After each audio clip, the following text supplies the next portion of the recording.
Buen día con todos. El presente video tiene como fin informar acerca del uso irracional de fármacos en el sistema gastroentérico. Nosotros somos estudiantes del octavo ciclo de la Facultad de Farmacia y Bioquímica de la Universidad Nacional de Trujillo, e iniciaremos definiendo a un grupo farmacológico comúnmente consumido de manera irracional. Bien, los AINES. ¿Qué son los AINES? Los AINES son fármacos antiinflamatorios no esteroideos. Son medicamentos en el cual es muy amplio. Son usados para tratar, por ejemplo, el dolor, la inflamación y la fiebre.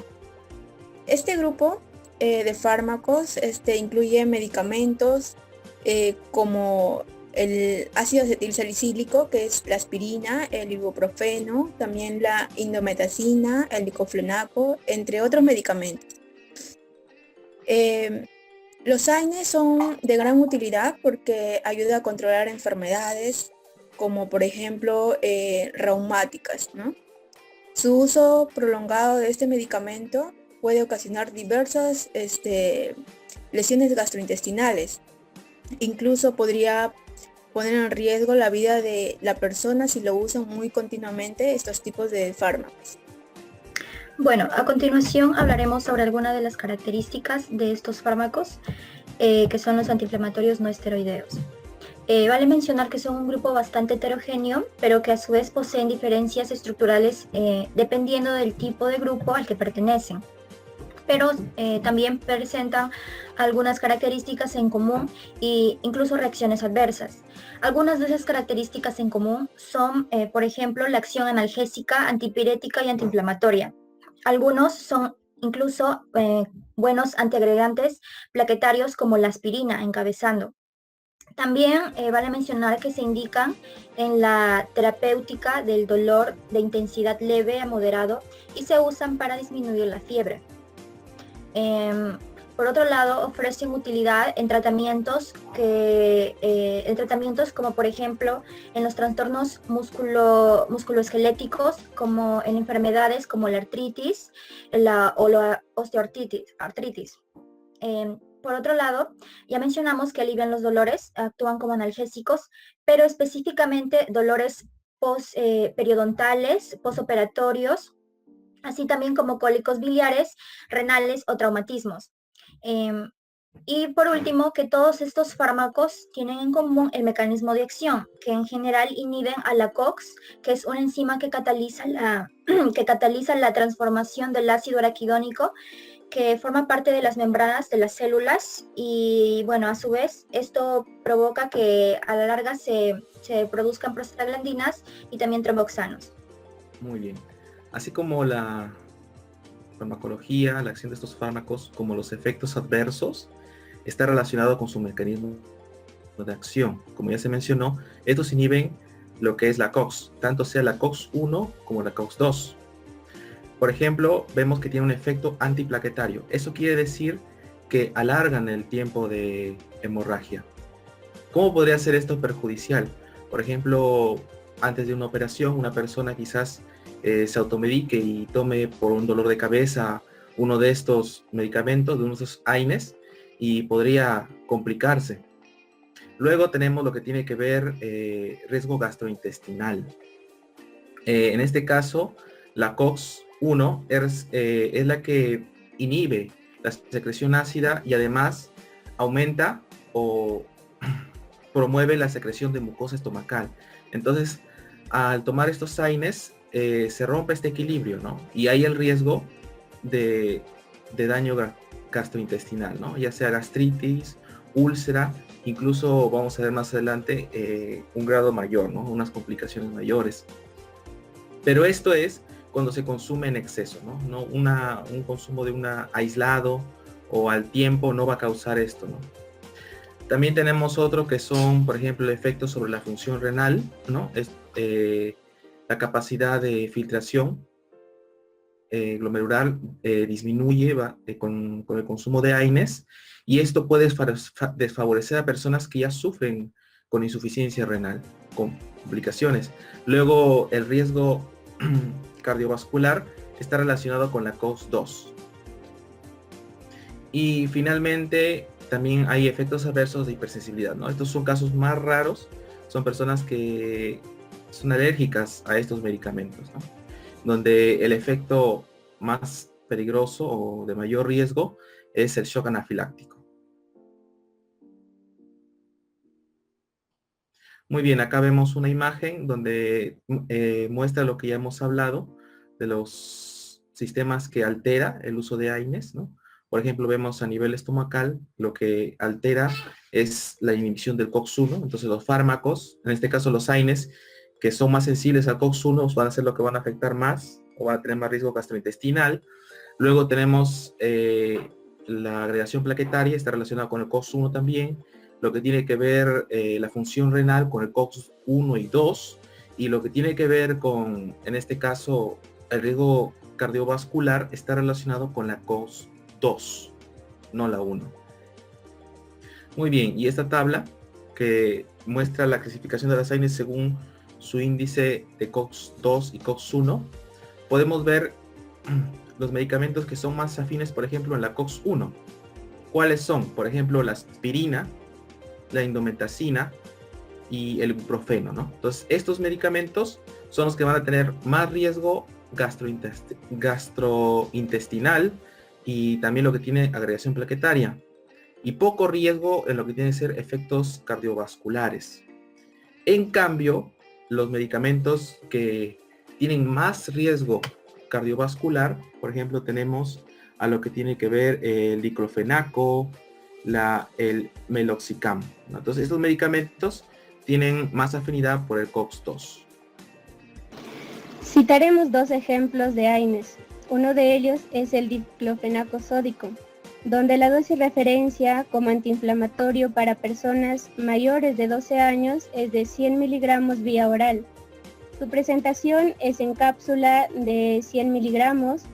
Está contraindicado en embarazadas, lactantes, falia renal y falia hepática. Entre las reacciones adversas de este medicamento tenemos las gastrointestinales. Frecuentemente produce dolor epigástrico, náuseas, vómitos, diarrea, calambres abdominales, dispepsia, flatulencias y anorexia.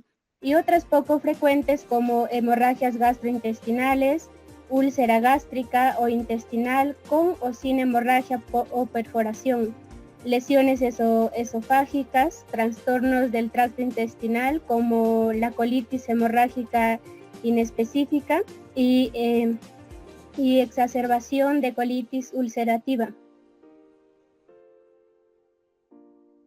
Otro AINE es la indometacina. La dosis referencia para tratamiento antiinflamatorio para niños mayores de 2 años hasta 14 años, una dosis de 1 a 4 miligramos por kilogramos al día, con una dosis máxima de 200 miligramos por día. Para personas mayores de 14 años, una dosis de 25 a 50 miligramos cada 8 a 12 horas, con una dosis máxima de 200 miligramos por día. La presentación es en cápsulas de 200 miligramos, está contraindicado en mujeres embarazadas, en lactancia, alguna falla renal, alguna falla hepática, alergias severas como anafilaxia inducida por aspirina u otros AINES. Las reacciones adversas de este medicamento es que causan alteración en la mucosa gástrica, indigestión, náuseas, dolor, calambres y molestias gastrointestinales y edema. Y otras poco frecuentes que causa depresión mental, somnolencia, diarrea, vómitos, incremento de la sudoración, malestar general, gastroenteritis, irritación, hemorragias y perforación gastrointestinal. Bueno, ahora pasaremos a hablar sobre los IBP, que vienen a ser los inhibidores de la bomba de protones. Bueno, los inhibidores de la bomba de protones vienen a actuar en el sistema duodenal. La secreción de ácido clorhídrico en la célula parietal se va a hacer por separado. Primero hidrógeno y luego cloro. Por esto es necesario una bomba de protones, que vendría a ser en realidad un sistema ATPasa dependiente que va a intercambiar este hidrógeno con el potasio. Los inhibidores de la bomba de protones son entonces fármacos con la capacidad de inhibir este sistema. El omeprazol, el lansoprazol y el pantoprazol van a ser bases débiles, liposolubles, que se van a absorber y van a llegar a la célula parietal. Estos son ejemplos de fármacos IBP. Al momento de llegar a la célula parietal, estos IBP van a encontrarse en los conductillos excretores. Allí es donde el fármaco se va a protonar, se va a reajustar a una forma activada. Y es en el momento en el que se va a unir a esta enzima ATPasa para poder inhibirla y que deje de cumplir su acción, como podemos ver en la imagen. Características. Bueno, estas IBP van a tener ciertas características. Por ejemplo, todos los fármacos que se encuentran dentro de esta familia van a compartir el mismo mecanismo de acción y algunas otras propiedades. Vienen a ser bases débiles que medio ácido, como en el que existe en la célula parietal, se van a protonar y van a poder recién realizar la inhibición de la bomba de protones. Están indicados en úlcera duodenal, como también en úlcera gástrica, pero solo en casos de que otros fármacos que vienen a ser antagonistas H2 no funcionen contra esta úlcera. Entonces en ese caso se podría recomendar usar o se podría indicar estos IBP. En la esofagitis por reflujo y en el síndrome Zollinger. El síndrome Zollinger, como podemos ver en la imagen superior derecha, es una afección poco común, en la que uno o más tumores se van a formar en el páncreas o en la parte superior del intestino delgado o duodeno. Estos, llamados gastrinomas, van a secretar grandes cantidades de la hormona gastrina, que va a hacer que en el estómago se produzca demasiado ácido. Entonces van a llegar a producir estas úlceras y en ese momento podemos nosotros usar un fármaco IBP para poder contrarrestarlo. También van a ser útiles como prevención de las úlceras por acné, que ya lo explicó nuestras compañeras, que pues llegan a hacer daño a nivel gastrointestinal. Ahora vamos a hablar un poco más acerca de los efectos adversos. Como había mencionado mi compañera, podemos nombrarlos IBPs o también PPI, que es por sus siglas en inglés. Estos de forma general causan pocos efectos adversos y tienen un excelente historial de seguridad. Los efectos secundarios más comunes que se pueden presentar teniendo en cuenta lo antes mencionado son las náuseas, el dolor abdominal, el estreñimiento, tal vez flatulencias y diarrea.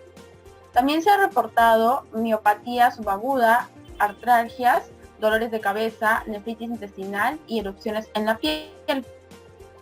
Por otro lado, cuando se da lo que es el uso crónico de este tipo de fármacos, se puede asociar con un mayor riesgo de lo que son fracturas óseas y con mayor susceptibilidad a ciertas infecciones, como por ejemplo la neumonía adquirida en un hospital o también la peritonitis bacteriana espontánea en pacientes con ascitis. Bien, ahora vamos a presentar un ejemplo de este grupo farmacológico, en este caso va a ser el omeprazol. Como podemos observar, tiene una presentación de 20 miligramos y en realidad puede ser utilizado para varios tipos de patologías, como son el tratamiento de úlceras duodenales, gástricas, para la erradicación del Helicobacter pylori en úlceras pépticas y el tratamiento de enfermedad por reflujo gastroesofágico, que es en realidad la razón por la que muchas veces o por la que mayormente es consumido este tipo de fármaco.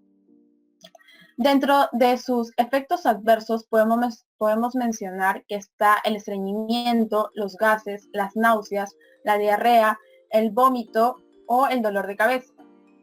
Respecto a las contraindicaciones, podemos mencionar dos muy importantes, que son que inhibe en primer lugar a la CYP12C19, que es un tipo de enzima que se encarga de lo que es ayudar a la excreción o el metabolismo para finalmente excretar fármacos como lo que es el disulfiram y la fenitoína.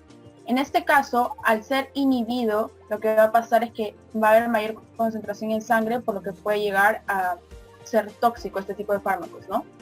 Por otro lado, también podemos mencionar de que se induce la expresión del CYP1A2.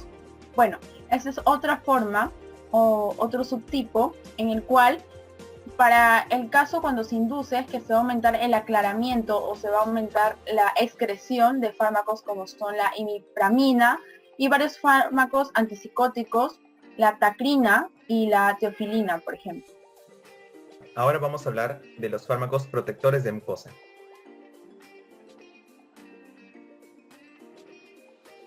uno de los fármacos que son protectores de mucosa tenemos al misoprostol. El misoprostol es un medicamento que se utiliza para mantener la integridad de la barrera mucosa digestiva, para la cicatrización de úlceras gástricas, y también la FDA, el Food and Drug Administration, define al misoprostol para prevenir la lesión de la mucosa asociada al consumo crónico de AINES, los antiinflamatorios no esteroideos. Pero ahora, ¿cómo es que el misoprostol puede proteger a la barrera mucosa gástrica? Bueno, el misoprostol es un fármaco análogo de la prostaglandina E1, y este se va a unir a sus propios receptores que están tanto en la célula parietal gástrica como en la célula epitelio superficial.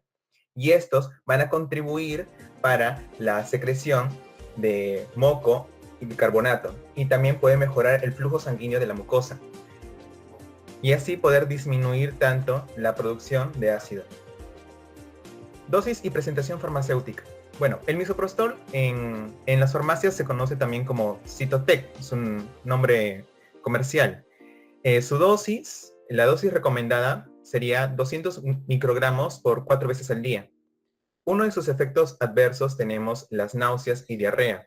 Y referente a sus contraindicaciones es que, bueno, sería en reducir el riesgo de úlcera inducida por AINE, pero en mujeres en edad fértil. Y también está contraindicado en mujeres embarazadas. ¿Pero por qué? Porque ellos aumentan la contractilidad uterina.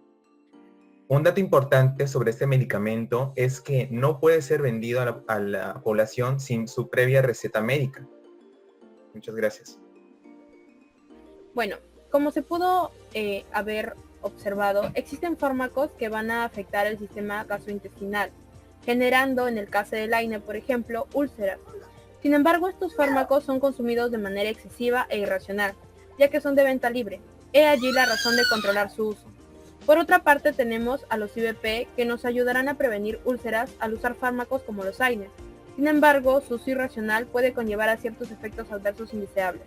Por tanto, no se debe consumir sin ser conscientes de que la persona presenta una úlcera duodenal o gástrica. Y aunque usemos medicamentos como el misoprostol que ayuden a proteger el sistema gástrico, sabemos ya que este puede tener efectos adversos. De allí la información proporcionada en esta exposición. Gracias.